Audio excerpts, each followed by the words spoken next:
कैसे हैं साथियों। एक बार फिर से आपके बीच मैं जितेंद्र कुमार हरिकेश्वर सर के साथ एक नए विषय को लेकर के। सर, पिछले दिनों 3 राज्यों का चुनाव के बाद जो नतीजा आया है उसमें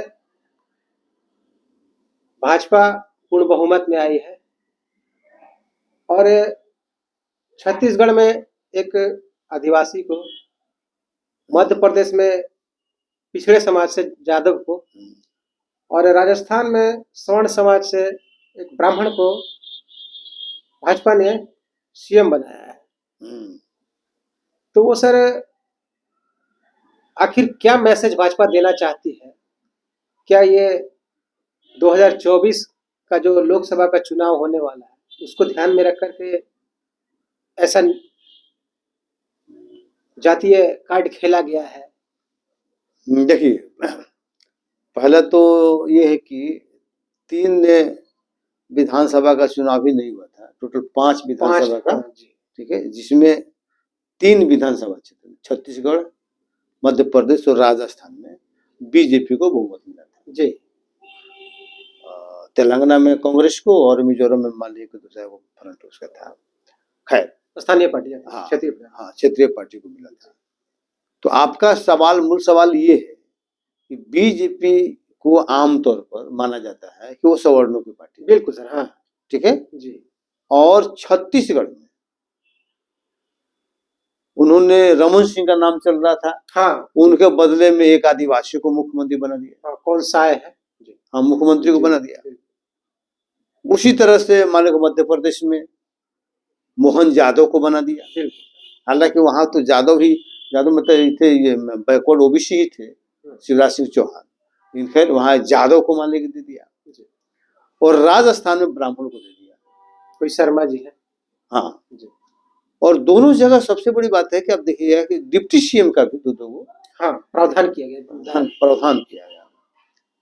इसका मतलब साफ संकेत है बीजेपी पर जो आरोप है जी कि वो सिर्फ बढ़े चढ़े लोगों की पार्टी है, सवर्णों की पार्टी है, उसको ये धोना चाहती है ताकि अगला चुनाव में ये मुद्दा नहीं बन पाए।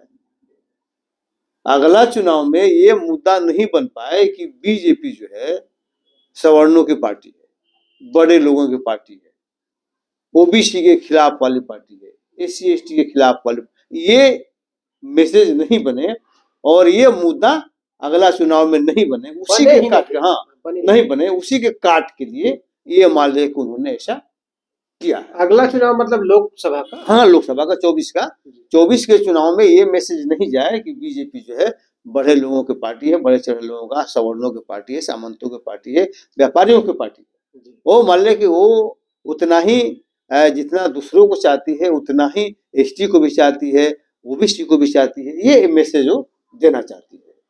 तो उस देने में अब कितना कामयाब होगी वो तो समय बताएगा जी, बिल्कुल। लेकिन हमको लगता है कि जो सोच के करती है तो उसका हिसाब किताब ठीक ठाक बैठता है, इसलिए कुछ धरातल पर रख के करती है। ये बात सच है, ये बात सच है कि वो सांकेतिक प्रतिनिधित्व ही देती है, सांकेतिक, लेकिन मूल प्रतिनिधित्व, मूल नेतृत्व, मूल निर्णायक पदों पर सब अपने रहती है। लेकिन आप देखिएगा कि सांकेतिक रूप से 2 राष्ट्रपति बने, एक आदिवासी को बना दिया कि एक शेड्यूल कास्ट को बना दिया। अभी आप देखिए वहां पर ये है। हाँ सर, जैसा कहने का मतलब है, मेरा सवाल ये है कि जैसे देखिए अभी बिहार में और यूपी में सामाजिक न्याय के पुरोधा कहे जाते हैं लालू यादव, मुलायम यादव। तो वो सर सामाजिक न्याय का मतलब तो ये हमारा परिवार, हमारी जाति, ठीक है, जाति भी नहीं, खाली परिवार। हाँ, परिवार। चाहे वो जैसे आपका और अन्य बिहार में जैसे जो हो गए जातिवादी वाली पार्टियां, जैसे हो गई आपका लोजपा हो गई, रामविलास जी के बाद उनका लड़का चिराग पासवान है, या फिर और भी पार्टी, जीतनराम मांझी,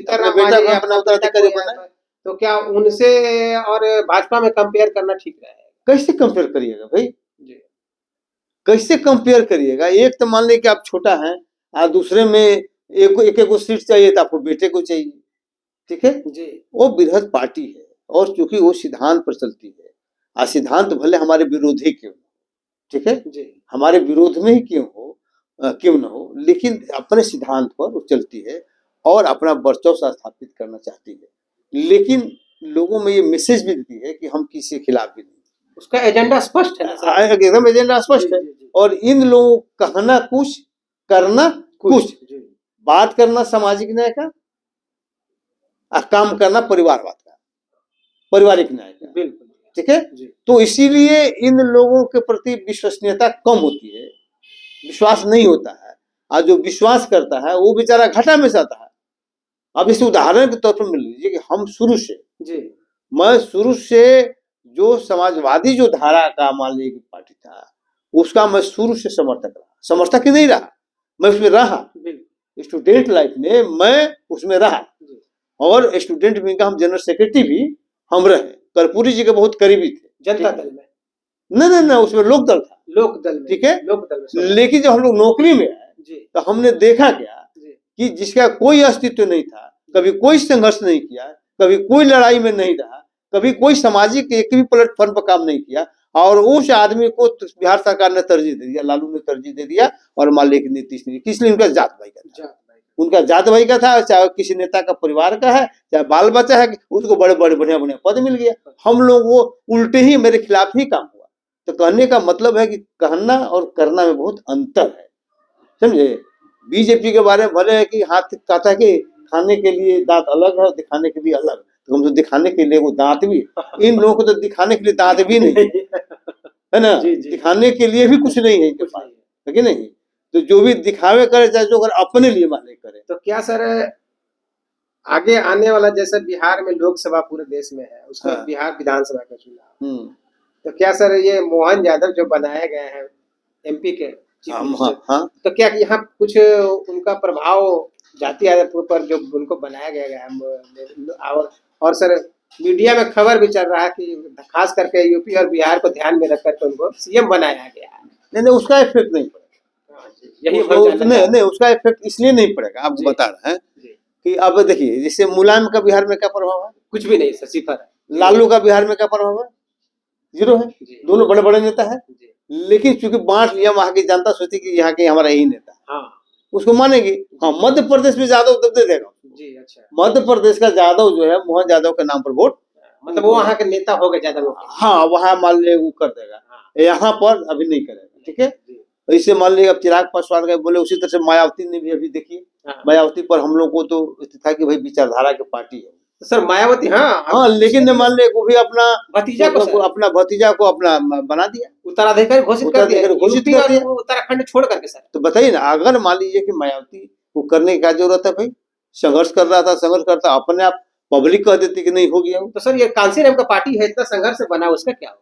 नहीं, काशीराम जी तो संघर्ष किया ना, और उन्होंने आपको अपना उत्तराधिकारी बनाया। हाँ। तो चूंकि किसी ने आपका विरोध नहीं किया, इसलिए नहीं किया कि आप शुरू से जुड़े हुए थे, आपने अपना जीवन त्याग दिया, अपना लाभ हानि आपने नहीं देखा, अपना स्वार्थ नहीं देखा, अपना लाइफ में हमको कैसे मान ले कैरियर को आपने दाव पर लगा दिया, और उसके साथ आप उनके आंदोलन में जुट गए। तो आपको उसने कहा था, आपको कहा कहीं कोई अति किया कि नहीं, आपको गलत हुआ, लेकिन आप अपने मान ले भतीजा को कर दिए। लोगों को लगता है कि अभी उस लायक है नहीं, अभी आप थे ही, अभी अपना करते रहते।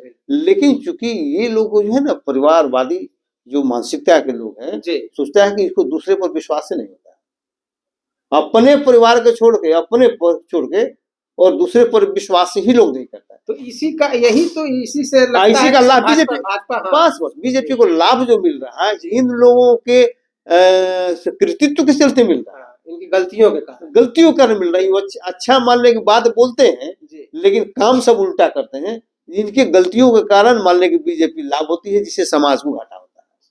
तो समाज के लिए सबसे ज्यादा नुकसानदेह यही लोग हैं, जो परिवारवादी पार्टी के लोग हैं, जातिवादी, हाँ, परिवारवादी जातिवादी लोग हैं। यही जो है ना ज्यादा खतरनाक मानने की, सामाजिक न्याय के लिए सबसे ज्यादा खतरनाक है ना। तो चलिए, जय हिंद। ठीक है साथियों, तो आपने अभी सर का बात सुना, बहुत ही अच्छा रहा। मिलते हैं किसी अन्य विषय पर। जय भीम, जय भारत, जय संविधान।